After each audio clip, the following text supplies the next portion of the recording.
The process of buying a new fragrance is super scientific with me. I like to do my research first. I like to find out whether it's something that I'm interested in. I'll then go and smell it.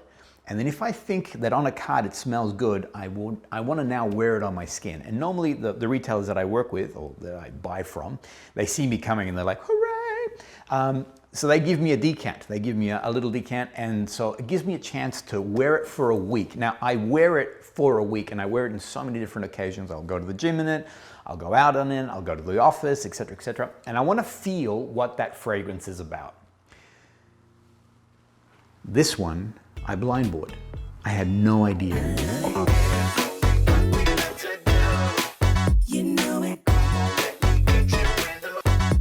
So blind buying means that, well, yeah, you're just flying blind. I mean, it could work, it might not work. I knew, look, and in full disclosure, I knew that this fragrance fell in the dry woods category, meaning that it's an area that I like on the wheel. I have a lot of fragrances in that part of the wheel. So I also looked at the notes and I'm like, yeah, I like this and I like that, I like the other. But I'd never smelt it. Let me also qualify.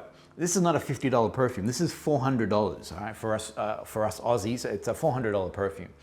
And so, you got to be pretty certain that this is the right thing to do. I came across the brand. I was in Sydney, had some time to kill, and of course, saw a perfume shop, and I thought, woohoo! Went in, had a look around, and I saw that there was a collection, and it drew my eye. The particular thing that it drew my eye about is that in this range, there was a leather accord range, meaning that there were all these different nationalities, all these different countries, I should say, and it was an interpretation of leather for that country. So in this case here, this is African leather, but there was also Irish leather, there was Italian leather, Moroccan, all these different things. And I'm like, whoa, I was super intrigued. I didn't smell it at the time because the artwork on one of the other ones, which is Winter Palace, I saw and I thought, well, that looks pretty cool. Sprayed it, and that was awesome. And anyway, had to go, bada bing.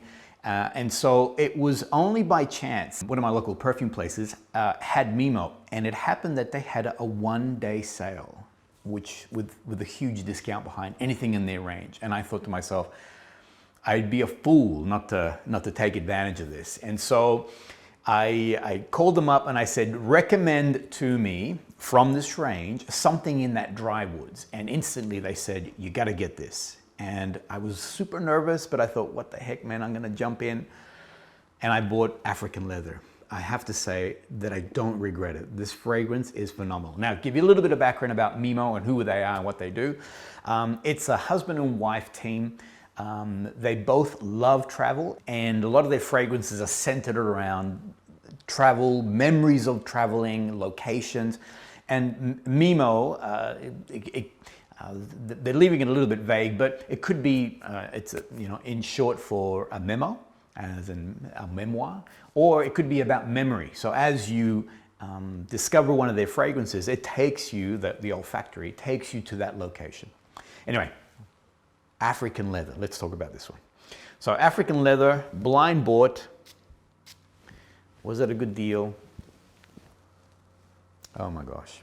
All right. This fragrance, honestly, is superb. If you love dry woods, I'm going to put it out there to you. Blind buy this baby. You won't be disappointed. It'll be exciting actually once you get that package and put it on. So opening notes are just wonderful, warm and spicy already. So it starts off with the bergamot, so a little bit of freshness, but it goes into the saffron, and it also goes into the cardamom. So the cardamom you can actually pick up fairly quickly. It's a nice, wonderful, warm spice. As the fragrance begins to settle in that heart note, it stays with that spice, with the cumin. Sometimes cumin can be a little bit sharp, but the fragrance stays soft because it uses a flower, which is geranium. And geranium is referred to as the other rose. So it's rose-like. The difference being that it's a lot more on the citrus, peppery, even herbaceous side. So it's actually, so in this fragrance here, it keeps it in that warm, spicy realm.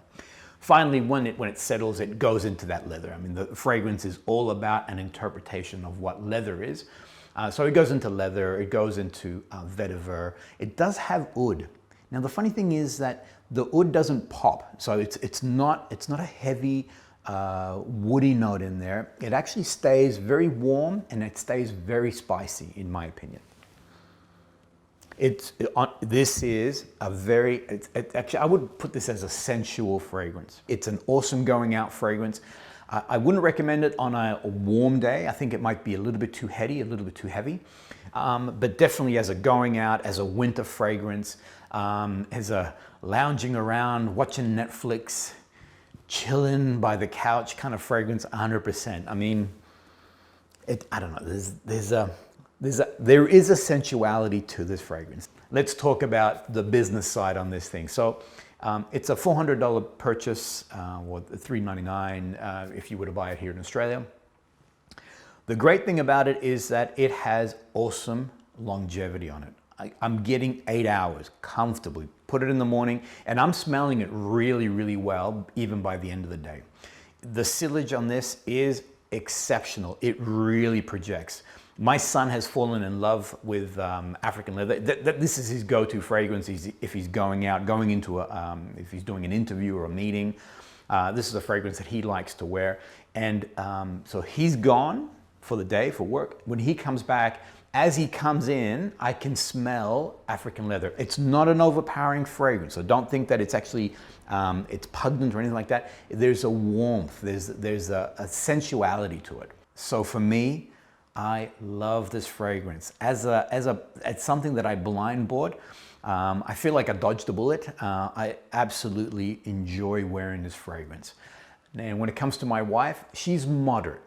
I mean, she has this nose for oud. Even though I can't really pick up that big, strong oudy smell, there's something in the base here that it's almost like she's unsure. She likes it, doesn't like it. She's in the middle. So for her, I'm gonna put it down at around the 50% mark. So that's it. African leather, awesome fragrance. If you love dry woods, I would say go and blind buy it. Just don't blame me if you don't like it. No, actually, but could you blind buy it? I mean, I did, and I wasn't disappointed. Thanks, guys.